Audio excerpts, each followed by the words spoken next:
Hello there, amazing viewers and subscribers, and welcome to a fantastic Doctor Who video for today. So for today's video, I'm going to be telling you my 5 favourite Doctor Who animation adaptations to missing stories. Now, basically back in 2006, we had the very first adaptation to a missing story being basically filled with animation with The Invasion. And since then, the animations have been coming out stronger and stronger and stronger and stronger until 2016, where we've been literally getting flat-out animations ever since, like the Power of the Daleks, the Macra Terror, the Faceless Ones, the Evil of the Daleks, the Underwater Menace. More recently, we had 3 Hartnells like Galaxy 4, the Celestial Toymaker, and the Savages. So here are my 5 favourite Doctor Who animation adaptations to missing stories. Now, this was a very hard one to make because we've had 15 stories. A couple of them have already tried to be filled with animations to fill in the gap between missing episodes. So like the Reign of Terror episodes 4 and 5 are missing, but that have been animated. Episodes 1 and 4 have been animated to complete the Invasion. Episodes 2 and 4, or what is it, 1 and 4? Or was it 1 and 3 of the Moon Base? That's been animated.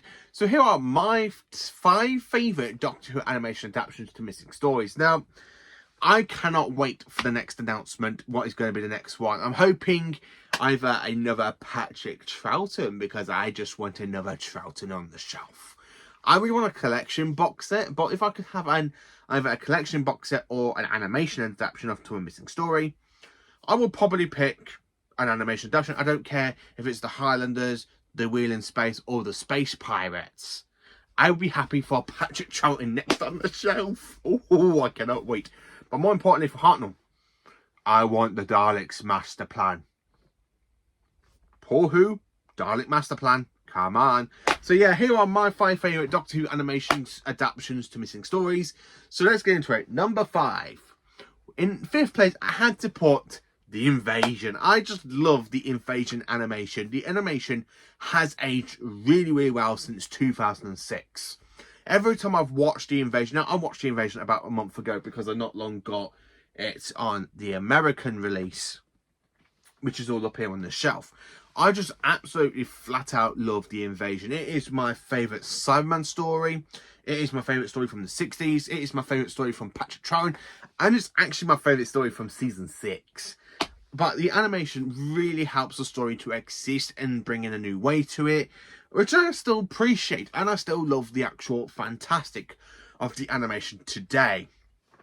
Now, as I said, I already own the animation adaptation twice because I've got the UK version and I've got the British and the American version, / the Canada version. I just absolutely love The Invasion. In fact, I do have the VHS of the story as well, which I have got on my shelf over here because I have rearranged my collection behind these tiles. You can see a bit here. I've actually put my VHSs on display and then put my collection box sets and the DVDs, put everything back into story order and season order on top of the VHSs.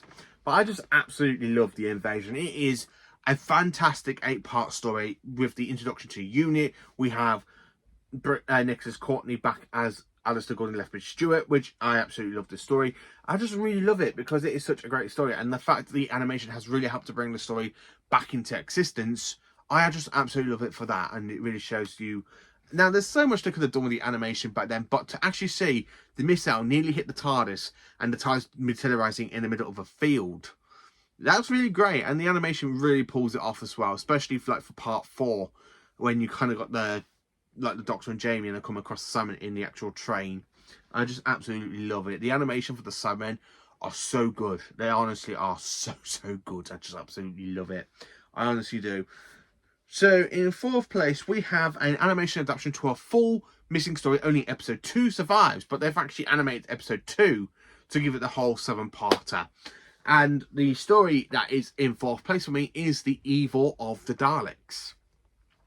Now, Evil of the Daleks was one story I was very, very not sure on because it was the one story I didn't hear a lot of talk around the fandom before the animation came out. I know some people told me it was a good story, but apart from that, no one told me if it was like a 10 out of 10 or a masterpiece. But then the animation came out back in 2021, and it's been a very, very big hit. It's the one animation I have revisited quite a lot since it was released, because I just absolutely love the animation. The Dalek, like the 3D or the 2D version of the Daleks, look pretty good. The characters look so good. I mean, Troughton looks a little bit off in the animation, but it is a story adaptation to a missing story, and it's the only way for a fan like me, who wasn't around back in the 60s, so I didn't get to watch the story as it was being broadcast. So it's a great way for me to actually see the story, and I absolutely love the story. I love the fact how it's set in different time periods, and the animation really helps that, because you got episodes 1 and 2 set in the swinging 60s, episodes 3 and 4 and a little bit of 5 set in the Victorian times, and a little bit of episode 2 as well. And then you have the rest of the story set on Skaro, and that fantastic animation of the Emperor Dalek, I just love it. I absolutely love watching the story as well. I love the cliffhangers part 4, where the Doctor's pretending to be trains, and he's there blowing like a whistle, and the Dalek's there going, Daisy, Daisy, because they're very, very much like child Daleks with a human factor. And I just absolutely love the story. The Daleks are absolutely great. I love the 3 Daleks that are basically like children in the story, because it really is fantastic. And Patrick Troughton, if I could actually watch this existing, it would definitely be one of my favourite Troughton stories. But the animation really does that for me. It really helps story to come to life. And I just absolutely love it. And I really do appreciate it. And I just love the evil of the Daleks. It is just a mwah. It is a mwah story, and I just absolutely love it. In 3rd place, we have Shada. Now, Shada was partly filmed, but because of strikes at the BBC, it was actually stopped from filming. So the animation team basically come across filming, like doing the animation for the gaps in between stuff that was filmed, and it's absolutely good, because in 2017 we had the movie version of it. And I absolutely fell in love with that version of Shada. I absolutely still love that version of Shada. I love the 6-part version, which is now available in Doctor Who The Collection Season 7. Doctor Who The Collection Season 17. I just love that fantastic animation between live action and going to animation. It doesn't bother me, as it has done with some people, because I know there are fans out there that have said on reviews and stuff that it really puts them off going from live action to animation, back into live action, back into animation, and back into live action. I personally don't mind it, as long as it gives the story a really great way to basically bring it back. Well, basically make us see it, as it was never broadcast, it never aired, and it never even finished filming. Which is absolutely brilliant. Flat out, I absolutely love it. And the fact they've got Tom Baker and Leanne Ward back to do the voices of the Doctor and Romana really does it so well, considering that Tom Baker and Leanne Ward's history with each other is very, very diabolical, because the bird married for 3 years. Well, I think they got married for 3 years. So yeah, their relationship isn't too well for Tom Baker and Leanne Ward, but I just absolutely loved it. It is such a great animation. And I love the fact how they've got Tom Baker to come back and film that final shot with him in the TARDIS. And when you see him as an old man, and the way he spoke, is that really the Doctor? He seems such a nice old man. I just love it. I love how the fact they got Tom Baker back, and they actually built that TARDIS set. Man, oh man. The fact they had to rebuild that set, because it's been ages since basically 1983, when that console was actually damaged and the console room basically went.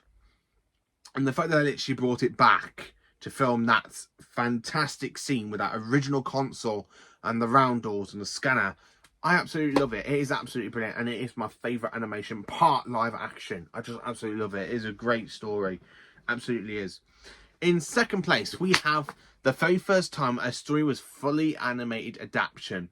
It is the Power of the Daleks. This is definitely one of the top 2 for me. I just love the animation for Power of the Daleks so much. It is Troughton's very first story. So the fact that we literally had, what, a 5-year gap? No, 2 years. Well, 2013 was the last animation adaptation. So 3 years, sorry. So a 3-year gap since the last animation adaptation, which was basically the Reign of Terror, episodes 4 and 5, and coming straight into a full story animation. The Power of the Daleks was a great way to start off the animations, and it's done so great. I absolutely love the animation adaptation. I love the fact on the Blu-ray Steelbook you have the option to watch it in colour. Now, you didn't get that option to watch it in colour on DVD, but for some reason it was on the Blu-ray Steelbook, but the re-release never had the colour animation to it, which was a bit of a shame. But I just absolutely love the fact I can watch this either in black and white or in colour, and I watch both. I don't care what people say. If I'm greedy, I'm greedy. I can watch the black and white version, and then a couple of hours later, I can go and sit down and watch the coloured version of this story.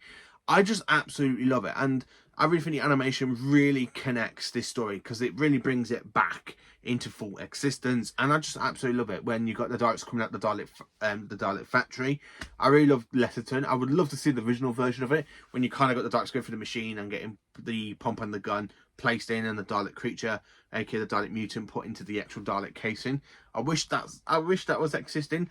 But I absolutely love it. And when the animation really captured Lester's face, where he's there watching in horror the Daleks rebuilding themselves with this whole new Dalek army thanks to him, and the fact they use static electricity, a little bit that came into the Daleks' first story on Skaro, but the fact they use static electricity again in this story, which is absolutely brilliant, because the second Doctor knows what the Daleks are, what they're being powered on, and the way he literally just turns off the power and destroys the Daleks. It is absolutely flipping brilliant.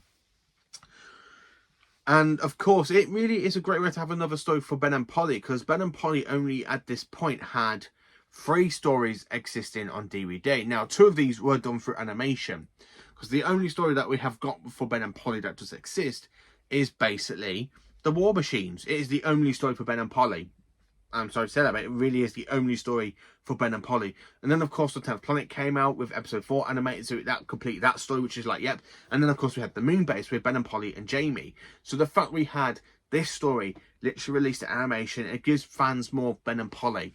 I really think Ben and Polly have really become popular because of the animation adaptations to their stories, which is the one thing I really appreciate and what I love about the animations, because it makes characters like a companion or something that kind of been hit and miss, and half the era is missing, so the animations does help that and bring that back into existence, which is what I love about it. So I really love the power of the Daleks. It is such a great story, really is. And then, of course, in number 1, we have my favourite animation since 2019, and none of the animations have actually beaten this one out of the park. It is the Macra Terror. Now, the reason the Macra Terror is number 1 is because the animation does it so well. I absolutely love the design of the Macra. It really makes the Macra look so intimidating, so dangerous, and the way they are so cunning. Now, if the live action existed for this episode, I don't think I would enjoy the story as much as I do, but that is basically just because of the animation. It is my favourite animation story. The Macra, the detailing on the second Doctor of Patrick Troughton, like his facial impressions, I really connect with, because I'm like, yeah, that's definitely Troughton. The animation pulls that off, which is what I love about it. Ben and Polly, again, they are one of the best things about the story that I really do enjoy. Jamie, I quite enjoy a lot, because I do like Jamie. He's one of my top 5 favourite companions. And the Macra Terror, oh, what can I say about it? The way it's all done, it really helps the story come back to life. I have got the Target book underneath the DVDs down here. I haven't read the Target book yet, because I've been putting it off because I've been reading other missing stories, because I'm currently in the middle of reading another missing story, aka The Massacre. I'm currently in the middle of reading The Massacre, which is the story after the Daleks' master plan. I absolutely love the Macra Terror. It is such a great story. The animation really pulls it off. And I don't mean that just because I'm a big fan of the animation, but it really does pull it off. If you haven't seen the Macra Terror, I highly do recommend you to get it, because it is just one of the best animation stories Doctor Who's ever done in basically since 2016. Sorry, I thought I was going to burp then. So that is basically my 5 favourite Doctor Who animation adaptations to missing stories, with number 5 being The Invasion, number 2 being The Evil of the Daleks, number 3 Shada, number 4 The Power of the Daleks, and number 1 The Macra Terror. Now, you're probably wondering, why have I not mentioned any of the Hartnells? Well, you will see where I have placed all the Hartnell animations, because they are in the top 15. Well, they are in the 15 when I do my big, massive ranking the animation adaptations, which I'm kind of planning to do when the next animation adaptation gets announced. And I'll be like, right, this is the top 15 so far. But yeah, the Hartnell ones, oh, what can I say about them? The only Hartnell one I generally do like so much is the Celestial Toymaker, and that's basically it. And the 10th Planet, and the Reign of Terror.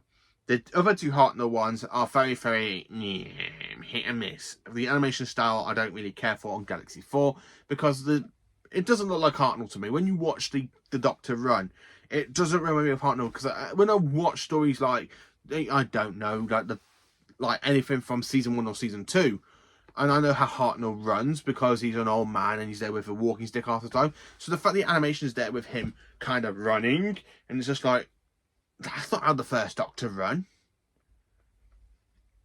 It really puts me off it. But yeah, but that is my 5 favourite animation stories. What are your 5 favourite stories of the animation adaptations? Let me know. Please do like, subscribe and share. And join me for more awesome Doctor Who content.